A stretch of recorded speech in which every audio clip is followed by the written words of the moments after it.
जब भीष्म पितामह को अर्जुन ने बाणों की सैया पर लेटा दिया, तब भगवान कृष्ण आखिरी बार उनसे मिलने गए। उनको देखकर भीष्म पितामह ने अपने अंतिम शब्द में कहा, हे केशव, मुझे मेरे पिछले 10 जन्म याद है, लेकिन इसके बाद भी मैंने ऐसा क्या बड़ा अनर्थ कर दिया कि आज मुझे ये दिन देखना पड़ा। पिछले 10 जन्म में मैंने तो कोई पाप नहीं किया, तो फिर मुझे ये बाणों की सैया क्यों मिली? ये बाणों की सैया अब मुझसे सही नहीं जाती। मुझे मेरे सवाल का जवाब दो केशव।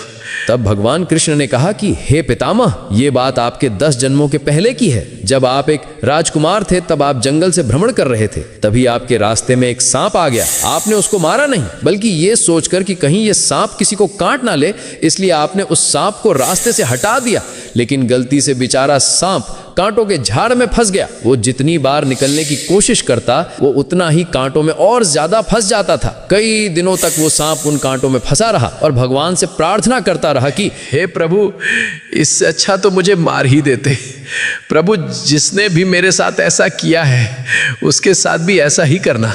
लेकिन पिछले 10 जन्मों में आपने ऐसा कोई पाप ही नहीं किया जिससे आपको उस कर्म का फल भोगना पड़े। लेकिन जब द्रौपदी का चीरहरण हो रहा था, तब आप मौन रहकर भी ये सब देखते रहे थे। आप चीरहरण को रोक सकते थे, लेकिन आपने ऐसा नहीं किया। तभी आप इस पाप का भागीदार बन गए थे। इसी कारण से जैसे वो सांप उस दिन कांटे में फंसा था, आज उसी प्रकार आपको ये कांटे की सैया मिली है। तुम कितने भी बुरे कर्म कर लो, लेकिन उसका फल अवश्य मिलता है, इस जन्म में या फिर अगले जन्म में, लेकिन मिलता जरूर है। भगवान कृष्णा को दिल से मानने वाले भक्त कमेंट में जय श्री कृष्णा अवश्य लिखें।